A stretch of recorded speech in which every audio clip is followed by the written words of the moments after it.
गांव में एक गरीब महिला रमा अपने छोटे बेटे के साथ रहती थी।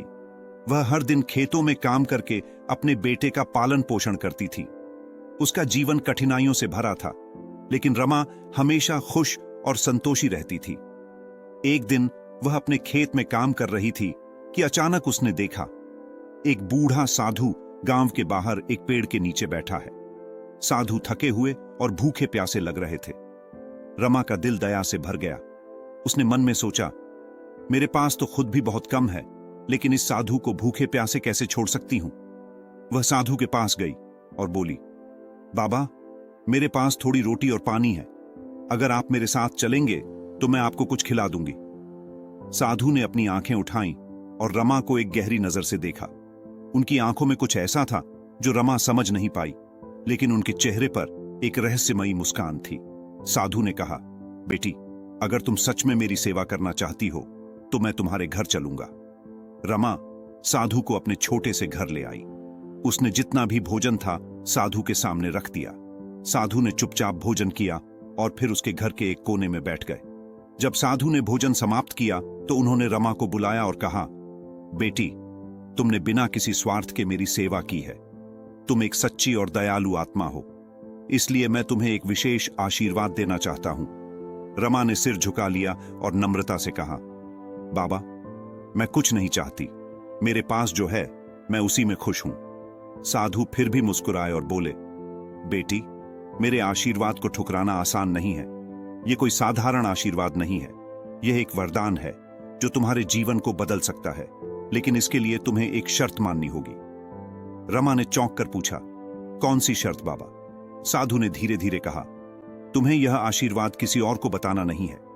अगर तुमने किसी से इस बारे में बात की तो सारा आशीर्वाद एक पल में गायब हो जाएगा। याद रखना, अगर तुमने इस रहस्य का उल्लंघन किया तो तुम्हारा सारा सुख समृद्धि मिट जाएगा। रमा ने सिर हिलाया और साधु को प्रणाम किया। साधु ने उसे आशीर्वाद दिया और धीरे धीरे गांव से चले गए। उस रात रमा ने देखा कि उसके घर में चावल, आटा और अन्य चीजें भर गईं।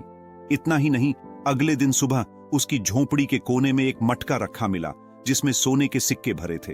रमा को यकीन नहीं हुआ कि यह कैसे हुआ, लेकिन उसने साधु के आशीर्वाद का स्मरण किया और मन ही मन धन्यवाद किया। रमा का जीवन बदलने लगा। हर रात उसके घर में अनाज और सोने के सिक्के खुद ब खुद आते रहे, लेकिन उसने साधु की शर्त का पालन किया और किसी को कुछ नहीं बताया। गांव वालों को यह देखकर हैरानी होती कि रमा का जीवन कैसे अचानक इतना बदल गया है। वे उससे पूछते, लेकिन रमा बस मुस्कुराकर टाल देती।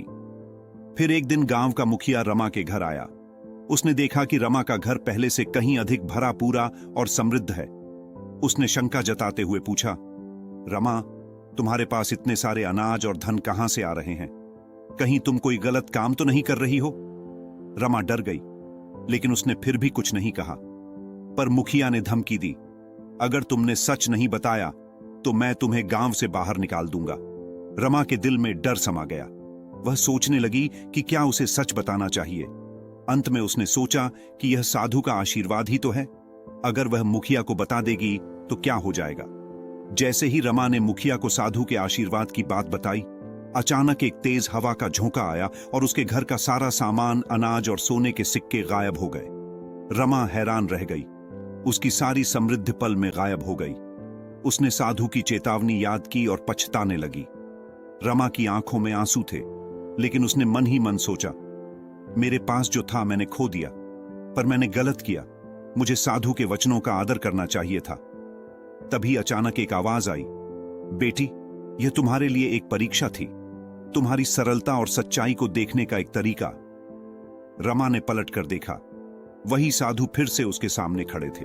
साधु ने मुस्कुराते हुए कहा, तुमने अपनी गलती को समझ लिया और यही सबसे बड़ी बात है। मैं तुम्हें फिर से आशीर्वाद देता हूं, लेकिन इस बार यह आशीर्वाद सदा के लिए रहेगा। अब इसे कोई भी छीन नहीं पाएगा।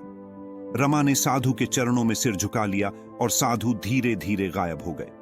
उसके बाद रमा का घर हमेशा संपन्न और समृद्ध बना रहा। अब गांव के लोग भी उससे सवाल नहीं करते थे और रमा ने अपना जीवन ईमानदारी और सेवा में बिता दिया। इस तरह साधु के आशीर्वाद और रमा की सच्चाई ने उसे सदा के लिए अमीर और खुशहाल बना दिया।